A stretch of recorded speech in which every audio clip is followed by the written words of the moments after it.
Hello and welcome to Let's Talk SEO. So every now and then Google will come out with a statement, or Google representative will come out with a statement saying that we make it easier for people to understand how to do SEO on their sites, or we make it easier for people to understand how they're producing content, whether or not their content is useful. One such comment was made by Danny Sullivan on X, and he said, "Unhelpful content is content that's generally written for search engine rankings and not for a human audience." Now, we already know that. Google has made that evidently clear multiple times on multiple forums in their own documentation.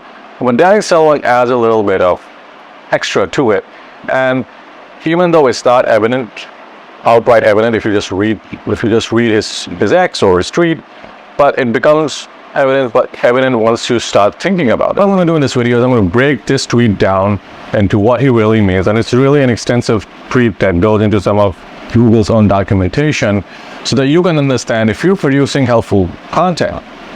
And I'm also going to give you some of my own tips to understand whether or not Google is going to see your content as being helpful, because obviously 99% of what Google is doing, it never talks about. So you're on your own when it comes to figuring this out, and so you need a lot of test websites. Most people don't have those test websites, and that is where an SEO like me comes in. So before I jump into this, I just want to say I offer SEO services. I've been in SEO for 15 years. One of my jobs has always been to rank websites like yours, e-commerce sites, service sites, blogs, whatever you name it. So I have a lot of experience doing that. Been doing this for over 15 years. There's a link in the description if you're looking for an SEO service. Click the link, fill out the form, and I will get in touch with you. Also, if you're not looking for a full-blown SEO service, just need an audit, just need to get yourself or get your website out of a sticky situation, there's a link in the description to cloudseo.com. Click the link and go to my audit service, buy it, and I will do the audit for you. The same goes for my topical mapping service. If you're looking to build authority with Google, you're looking to rank several dozen pages, you're gonna need to build a topical map, and you're gonna need to write articles or content that help you establish that authority. And I help you do that with my topical mapping service. Again, you go to cloudseo.com, hit topical mapping, and you can buy the service directly on my website. So over the years, Google has thrown us little bits of information. A lot of the information has been unhelpful. Ironically, even though Google keeps telling us that they want us to produce helpful content to rank, the fact is that there's no way for Google to tell whether or not the content is helpful.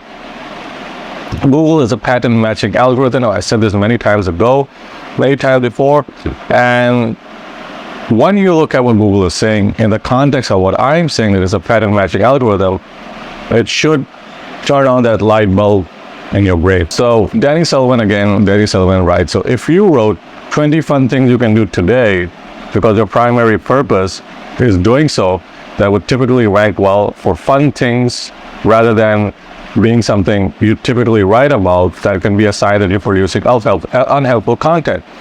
It wasn't something you wrote for you. It wasn't something you wrote for your audience.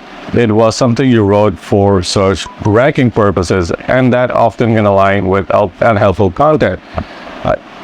This is a misstatement, because a lot of people write for SEO, and a lot of those SEO articles rank very well. Even today, top 10, top 5 articles, top 3 tips, they still rank very well.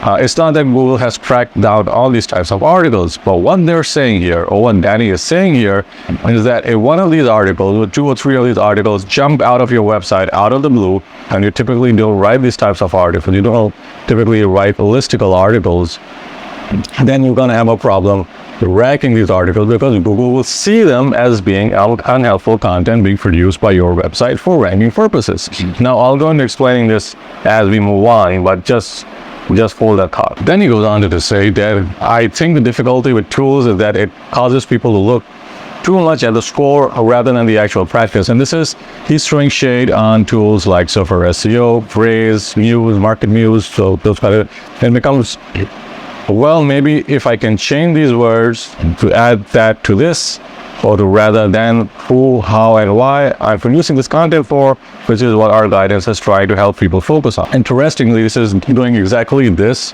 using Surfer SEO or using Phrase or Market Muse to write your articles.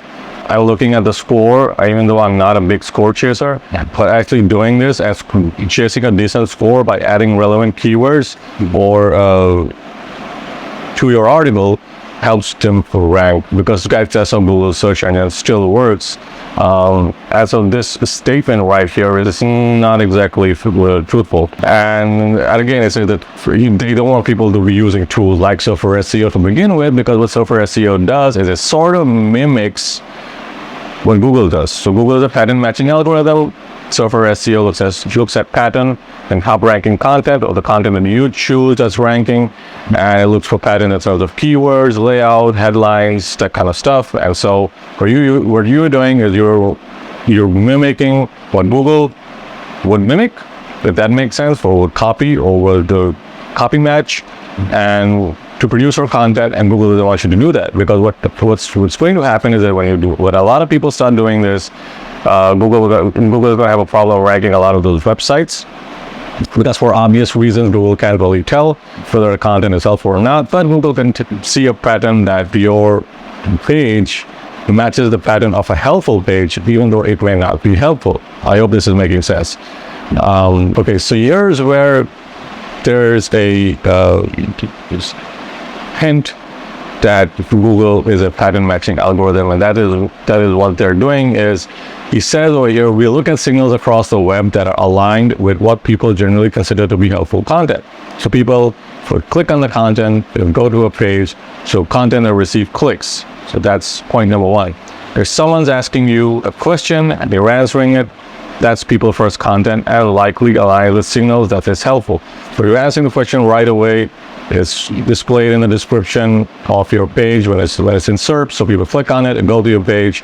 It answers the questions. The way Google sees that is the time on the site that's spent on your page. If your average time on site or the average time on page is high, that means that you're producing helpful content, because obviously Google can't tell whether your content is helpful or not. I think it also agrees that no system is 100% perfect.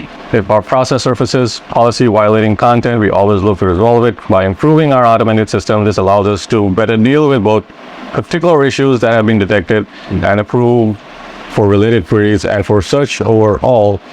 Interestingly, Google has not been able to do a very good job of doing that, and even today, in fact today we have more bad results from Google than we had last year. So their updates are definitely not working, at least for the industries that I look at. And so here's an instance of Google, what Google is saying would be helpful content. And this is, again, look at this in the context of what I'm saying, that this is a pattern matching algorithm. So he says someone who runs a barbecue site is going to have a problem or be deemed unhelpful for writing on barbecue pellets if they are doing that because it is indeed something that they are writing primarily for people rather than I want to write for barbecue pellets. Bloggers, anyone should write about whatever they want, write as long as they want, write as short as they want, write how they want. Just write in the way they want, not in the way they think Google wants, because we don't want people doing this for things for Google. We want people writing for other people, because that's what aligns with our ranking system, and that's designed to reward this type of content. No, it's not. That's the heart of this document. As for the example, so it says someone who runs a barbecue site is not going to have a problem or be deemed unhelpful for writing about barbecue pellets. So again, matching pattern. So if your website has a pattern in terms that it's been writing barbecue related niche articles, and if you write an article about barbecue pellets, you're not going to have a problem. That again goes back to the fact that if you start with a content map or a topical map and you cover those topics over time, ranking for these types of terms that you're targeting is not going to be a problem, because Google sees that pattern. And this is a shameless plug to my topical mapping service that you can get on cloudseo.com. So finally, just want to go over a few tips. So finally, here are a few tips if you want to produce helpful content. Now, this is not the end-all be-all, and this might change way forward. So for now, this is what you should do. So number one, don't write right off the bat top 10, top 5, top 3 types of listicle articles for a niche.